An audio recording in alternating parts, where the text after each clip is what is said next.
a one-time millionaire, mountain climber, and book writer of a thriller. And now she's about to be living one with him. She thought she hit the jackpot. This guy that she was in love with is now this totally different person. They're spending a romantic weekend getaway, taking in the sights and knocking back the drinks. We're on the top floor of the hotel, and you see all the white sofas, and then you hear the water, and he starts talking about Anna. Anna, his ex-wife. It's a conversation his new girlfriend will never forget. I'll just walk over there, open the door, and just blast her. So chilling. She secretly takes out her cell phone, taps the red button, and starts recording every single word. It'll be hard not putting 6 bullets in there and spitting out her dead body. How quickly did you think he's not just blowing off steam here, he's serious? This is really serious. He talked about, buying a gun and hiding it and where he was going to do it and how her body was going to fall. Is she going to slump down and die right there? That'd be ideal, but maybe she'll ride around and start making noise. Tonight, all 23 minutes of menace laid out with surgical precision. Hollow points, bounce around your brain. I don't know how you can listen to that recording and not realize this guy intended to kill her. This case has a little bit of everything. There's an audio tape of what sounds like a plot. There's love, there's deception, there's guns and hidden bullets. There's also this, a house call with the doctor, who's talking only to us. Not from the operating room, but from prison. How would you describe yourself when you drink? Well, I don't talk about murder every time. But the biggest shock of all, the tape didn't put him there. So what did? It seems this is a guy who got away with a lot. Maybe he thought he could get away with it again. How do you go to work every day and save lives and then at night plan to kill someone? Watch what you say in front of your girlfriends. What the doctor ordered. Good evening. It's the question you will all have after hearing the rest of that bone-chilling tape. What does the woman recording it now do with it? After all, it's not quite the bedside manner you expect from your doctor or from the man you've lived with for nearly a year. In fact, right here tonight, everything on that tape that seems to add up to an open and shut case becomes anything but. And there's another big question. Is that girlfriend in danger of becoming the doctor's next target? Here again tonight, Lindsay Janis, where the story really begins, a far cry from Puerto Rico. Welcome to Peru, Indiana. The proud 11,000 residents like to tell you about their agriculture. Favorite son, songwriter Cole Porter. And their curious claim of being the circus capital of the world. Oh, it's a lovely small town. It's filled with very friendly people. Bruce Embry moonlights as the ringmaster at Peru's amateur circus. But in his day job, he's a city lawyer and about to be the prosecuting attorney in a big top spectacle unlike anything this town has ever hosted. I've been in this criminal justice business for 39 years. By far the most fascinating case that I've seen. A former Lafayette surgeon on the run. Detectives found a gun, a bag of clothing, and gloves. I thought I was reading a novel. I felt like this was a murder mystery. Stranger than fiction is good business for this local reporter from Indianapolis Monthly. At what point did you say, oh my gosh, this reads like a Hollywood script? The most interesting part is if he was going to murder his ex-wife, how he would do it in a strategic way, down to the detail. He is Dr. Gregory Conrath, a prominent orthopedic surgeon earning as much as $1.7 million a year, specializing in sports medicine, broken bones, and severe trauma. And he doesn't just treat the rich. These are images of Dr. Conrath donating his time and talent to the relief efforts in Haiti. He was at the top of his game, owning as many as 5 homes. But he's gone through a messy divorce with the mother of his 3 children. And as Dr. Conrath approaches the big 5-0, he turns to the website OurTime.com for some age-appropriate romance. He was looking for the same things, looking for a serious relationship. Joanna is a nurse, mother, and divorcee too. She was impressed with her knight in shining armor from the start. He's charming, very bold, large personality. A big spender. A big spender, absolutely. And a big drinker. Stephen Foch owns Peru's local watering hole, Boondocks, where the doctor's orders usually called for a whole lot of vodka. He walked into our bar one night and he ordered maybe 40 shots. This went on maybe 5 or 6 times. They weren't consuming all 40 shots. They were sharing it around the bar. It was everybody. I believe he had probably spent about $3,000 in our restaurant bar that night. He has expensive hobbies too. An avid mountain climber, Greg Conrath is one of less than 300 people to have climbed the highest point on all 7 continents. When you climb a mountain, you're going to get views you would never get anywhere else. You can't drive to these kind of views. He even published a novel, The Children Are Finally Safe, an international spy thriller. This all has Joanna thinking she's hit the jackpot. And then Christmas, he said, I think it'd be fun living with you. After only 4 months of dating, they're sharing everything, a house and a joint checking account. Were you very much in love with him? I was. We looked at rings. We went to Tiffany's when we went to Chicago. She even picked out her wedding dress. Do you like to spend money? Did he spoil you? If he felt it was cool to buy an expensive purse, then he would. So a pricey trip to Puerto Rico planned by the high-flying physician 11 months into the relationship is just par for the course. It is so beautiful. The water is beautiful. The town is beautiful. Everything is just so beautiful. A romantic getaway in paradise. But Dr. Conrath is about to shatter the relaxing tropical ambiance with talk about a very twisted way he plans to sever ties with his ex-wife. This is the most beautiful place in the whole world to hear the most terrifying thing you've ever learned. He'd had a few drinks, and we're on the top floor of the hotel, and he starts talking about Anna. Joanna knew his ex-wife Anna and always thought they had an amicable relationship. But on this day, he's talking about killing her. I've done a lot of research on that. That's why I switched my phone, by the way, because that's the only, I used it to research it, and then, nothing is traceable. Nothing. Joanna secretly reaches for her iPhone, finds the voice memo app, and hits record. An unmarked gun that has no prints. Okay. With bullets already planted in her house, which they are. How quickly did you think he's not just blowing off steam here? He's serious. Wow, yeah, this is real. This is not the Greg I know. Sounding callous and cold-hearted, Conrath lays out what sounds to Joanna like a carefully conceived plan to sneak into his ex-wife's house in the dead of night and shoot her, all while his children are asleep in their bedrooms. This is when the kids are in the house. So one choice is to get in the bedroom. For some reason, the kids woke up. There's lots of ways to get out. And in a chilling, matter-of-fact manner, he even talks about what will happen when the kids find Mom dead. I get out of the house, I'm scot-free, but they wake up and find Mom. Then who are they going to call? Well, ambulance, police, Dad. It's not something you hear every day, and 2020 has exclusively obtained the 23-minute recording. So detailed, it could pass for an episode of How to Get Away with Murder. If I'm not on call, I can't bring my cell phone because that's traceable. Suspicion would fall immediately on me, the ex-husband. But what in the world would make the cunning Dr. Conrath want to kill? Could it be this? She has $1 million life insurance policy in mind. I'm the beneficiary. The beneficiary because his ex-wife still trusts him. He would be the one to look after the kids if anything happened to her. She doesn't know it, but something might. His strategy? He would make it look like suicide.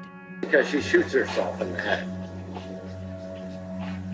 She kills herself. Do you have a gun that's not traceable? Yes, it's in the garage. Where's it gonna go after? I mean, she shot herself, so it stays with her. I've never touched with my hands. Okay. Even when I took it to a shooting range, I wore latex gloves. After I do that, I put her prints on the bullets, close it, put her prints on the handle. He lays out his challenges. One thing I don't know is she gonna slump down and die right there. That'd be ideal, but maybe she'll writhe around and start making noise. And calculates his risks. I already drove over there twice. Ready to go. Both times something happened. There's only one other voice heard on that recording. An unassuming bartender, unwittingly adding fuel to the fire. Want one more, honey? I'll take one more. I'll give her one more. I'll drink it if she doesn't. You know Greg really well. You spent a year with him. Do you really think he was going to kill his ex-wife? Yes, no doubt in my mind. What do you think of it morally? I think it's justice. Two wrongs don't make a right. God gonna strike her down? Give her Perhaps God is listening. At the end of the recording, church bells from a nearby Catholic church. The irony is not lost on Joanna. What is with that bell? It's time for church. Time for church. Saved by the bell, literally. But what's Joanna's next move? Turn the doctor's violent rant into the police? Not so fast. I'm just saying, you're gonna have to help set everybody up, okay? Will she go along with the plan or blow the whistle? While you're recording him, you're not trying to talk him out of it. Stay with us.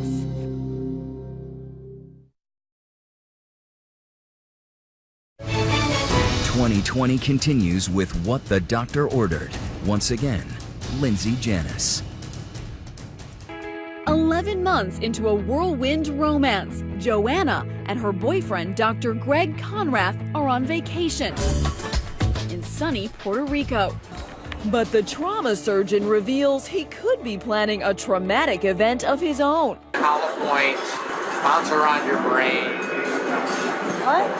It's got to penetrate your skull, but not go through the other side and mess up in there. He's talking about killing his ex-wife.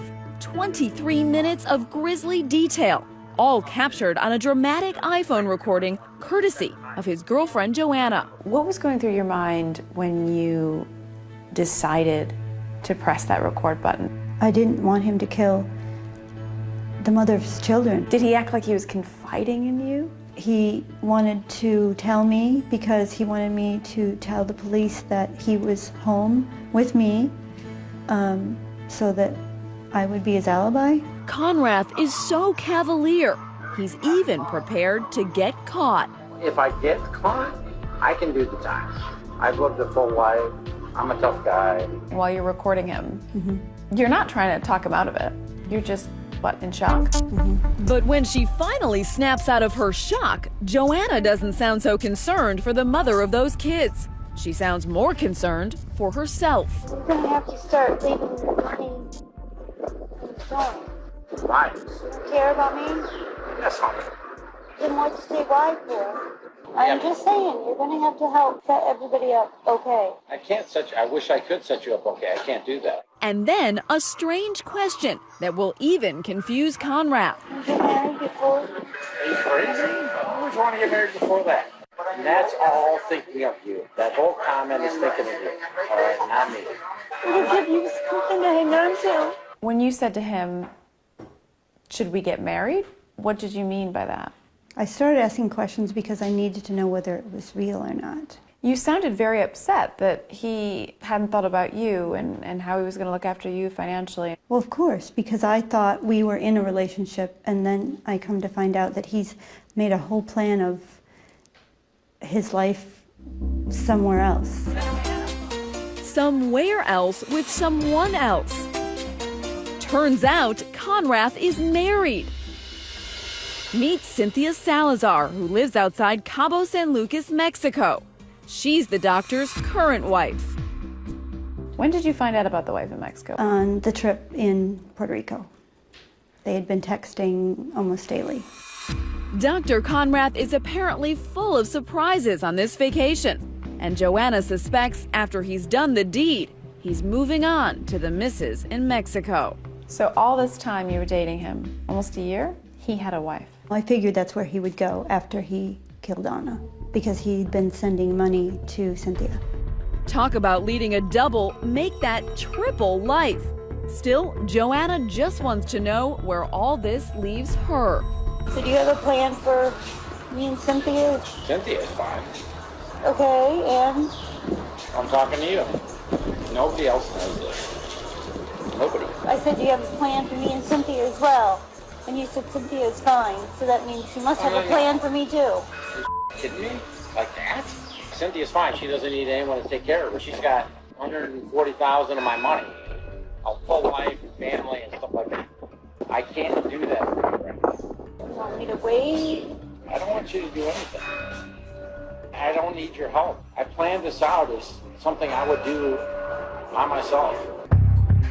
Joanna's vacation is over. She tells Conrath she's getting another room in the hotel, but she's secretly plotting her return to Indiana. How long did it take you to get out of there? A day, and then I stayed at the airport until that flight. But she does one more thing before she leaves. She waits for Conrath's paycheck to clear and empties their joint checking account. You took some money out of the account. A joint account. Why did you do that? It was our money together. I had to survive. A day later, Joanna's back in Indiana, and she's not taking Conrath's calls. So he calls law enforcement to check on her, telling them he fears she may be suicidal. So what did you think when that officer came to your door and said, Greg wants us to check on you, he says you're suicidal? I just figured it was part of the plot.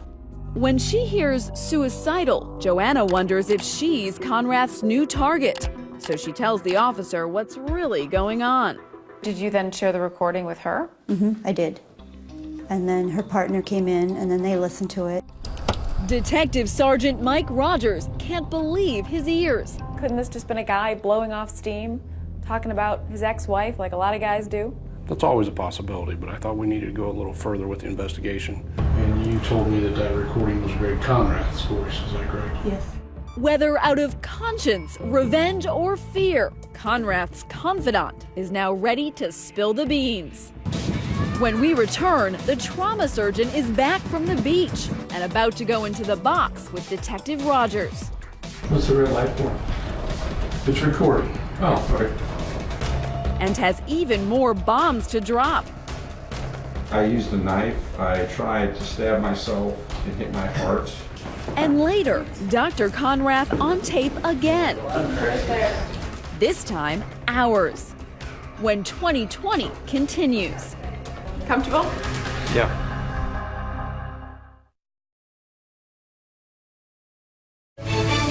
Once again, Lindsay Janis as 2020 continues.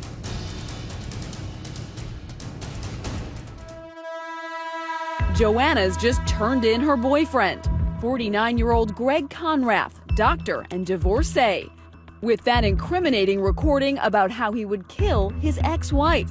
Police are concerned for Joanna's safety. Part of the information that he will have access to involves information that he's going to know came from you through just common sense and inference. So they arrange for her to live in a safe house. And meanwhile, Dr. Conrath's come back to an empty house. Detective Mike Rogers calls him in for questioning. I want to cut the chase and find out why I asked you to come here. And gets right to the point. I've uncovered some concerning conversation between you and Joanna about you wanting to kill Anna. Okay?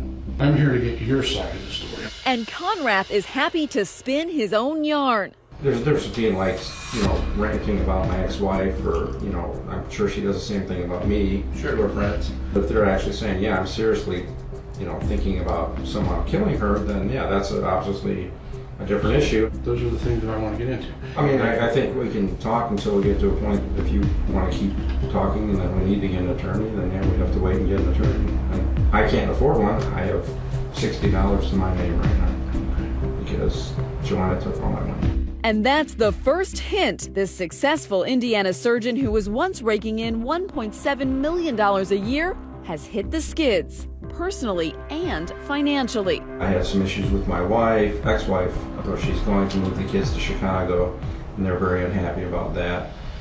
And I am too, put myself in a bad position financially. Tell me the sources of your income if you don't mind. Basically, I make $575 a year. Half of it goes to Anna, half of it goes to me. Conrath tells Rogers his ex-wife Anna cleaned him out in their divorce. Their 5 homes, retirement funds, stocks and bonds, she got them all. My attorneys were terrible, her attorneys were really good, and basically lost everything to her. Couple that with a gambling problem. Conrath makes a startling admission. He once tried to do himself in. Any suicidal tendencies in your background? Oh yeah, I tried to kill myself once when I was in Mexico. Mexico, where he says he moved after that bitter breakup and where he met wife number 2, Cynthia Salazar. But a new romance wasn't enough to cure what ails this dispirited doctor. I used a knife. I tried to stab myself and hit my heart, and then I tried to slit my throat and missed my carotid, which I was trying to hit. I mean, pretty bad for a surgeon. Were you becoming more convinced that this is a man planning to commit murder? More convinced you wouldn't talk about the gun at all. Do you own any firearms? Does that have to do with this death threat thing? Just a simple question, do you own any firearms?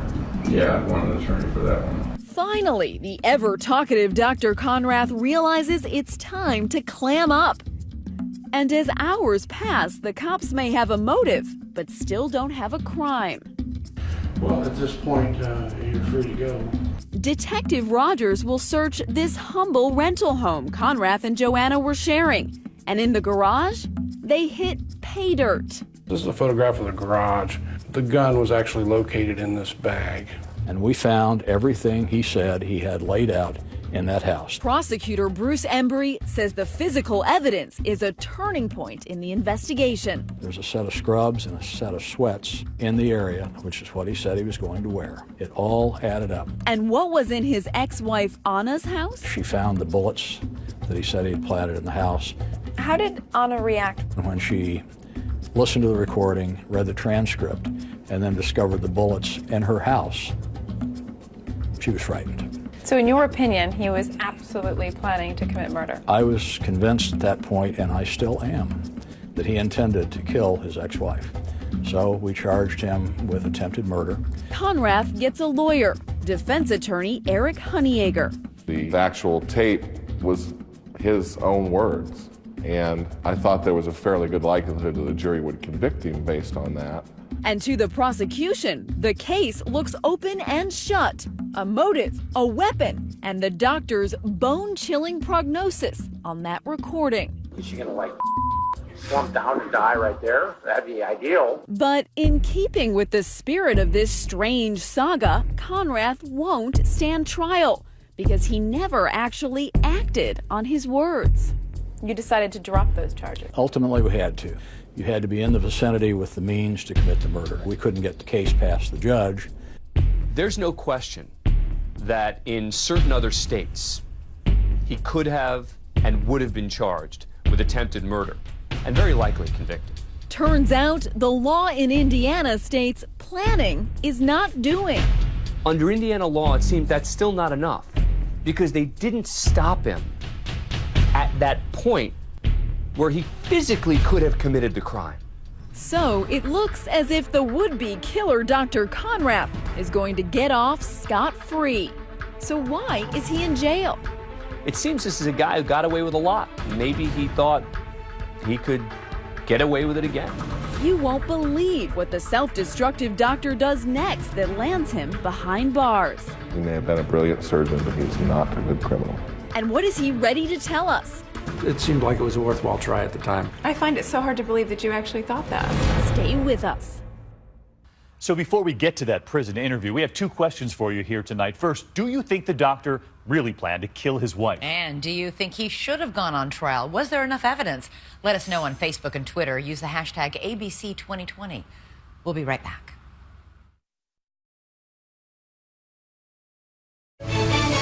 What the Doctor Ordered continues on 2020. Here again, Lindsay Janis.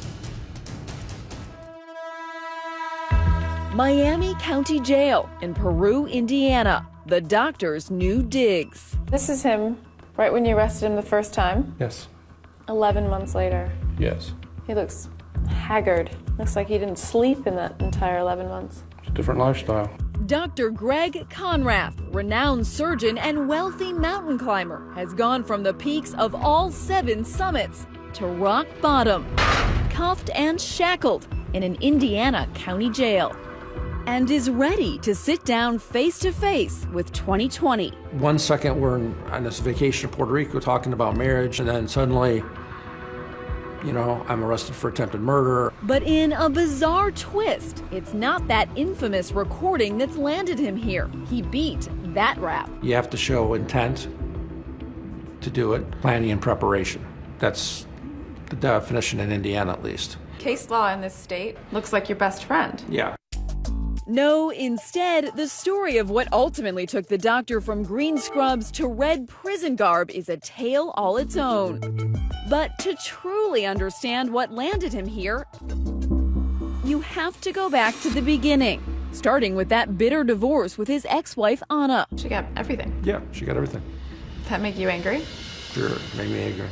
Yeah, I was very unhappy. And then we ask him to recall the vacation in the Caribbean, the night he and his girlfriend Joanna are tossing back lemon drops like lemonade. Take me back to that night that Joanna recorded you. How were you feeling? We're right on the beach. You know, it's vacation, so I was drinking a fair amount. And then I just told her about this kind of, I guess, dark fantasy that I had about killing Anna.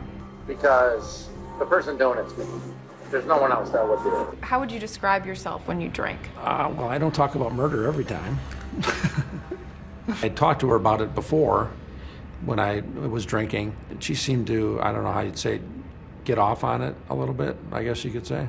Listening to the recording, it doesn't sound like a fantasy. It sounds like a well thought through plot and motive to kill your ex-wife. It was a fantasy that I had, and it was a detailed fantasy, yes. Do you know the difference between fantasy and reality? Yes, of course.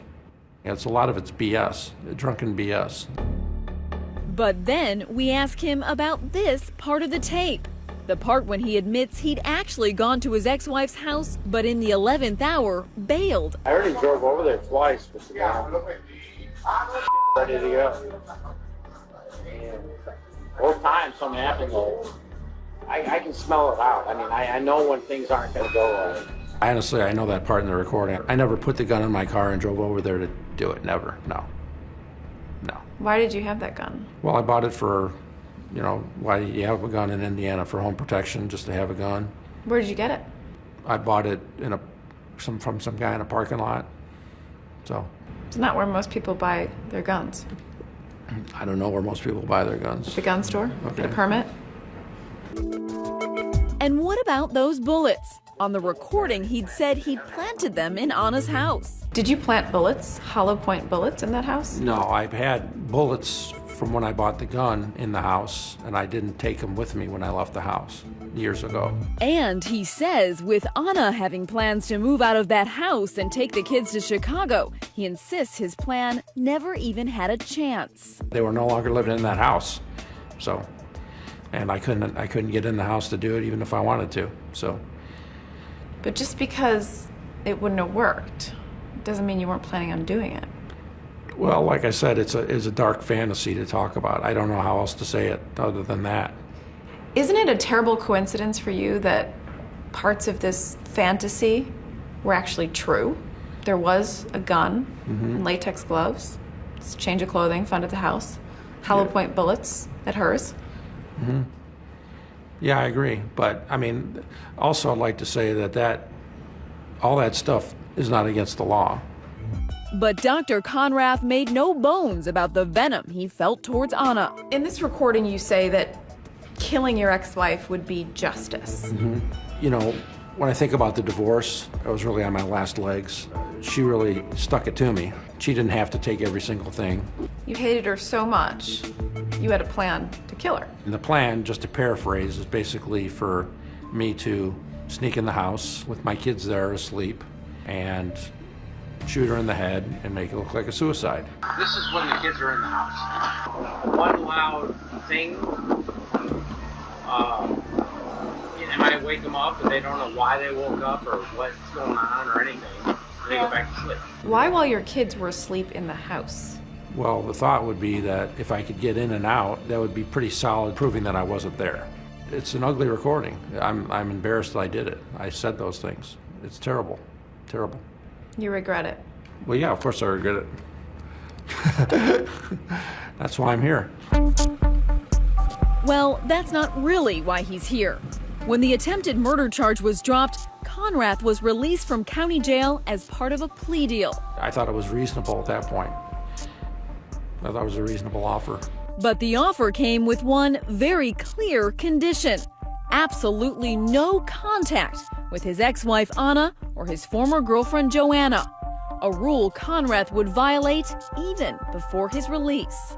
He did it from jail, and he used his children to text and try to contact me. You thought that the man that you were madly in love with and had just gone on vacation with might want to kill you as well. If he would want to do that to someone that he was married to, had children with, what do you think he wants to do with me? Once out of jail, Conrath didn't stop. Conrath tried to contact his ex-girlfriend 3 times after he bonded out of jail. We hired a private investigator to look for Joanna. We tried to. I received a phone call on a Saturday morning, August of last year, from a gentleman wanting to use my services to locate a former girlfriend. Dale Seward is the private investigator Conrath hired. He's got a piece of paper in there with her information, and I'm thinking, if you've got the contact phone number for this lady, why aren't you calling her? But it was yet another piece of paper, Seward says, that really raised flags. He'd written me a $150 check and put it in the envelope. He's got on there Conrath, and it's a $150 check, and he's got a Post-it note on it that says, please don't cash till Friday. You thought, how come a doctor can't write a check for $150? Yeah. The private eye quickly figured out who Conrath was and alerted the cops. I missed her. You know, I missed the relationship. I wanted to know what happened. I wanted to get some closure. But Conrath wasn't done breaking the rules. With his passport confiscated, he heads over to this local Walgreens. Then we had a call from a woman telling us that he had been in getting passport pictures shot. He not only got passport pictures, but he asked them for a ruler, got out his driver's license and measured the size of the photograph of the driver's license. One might guess that he's going to try to find some ID someplace. But before being apprehended on stalking charges, the crafty Conrath has one last trick up his sleeve. The doctor is on his way for an unscheduled house call. When we return, why not just follow the rules of your probation? Instead, you've got this lame brain plan to escape.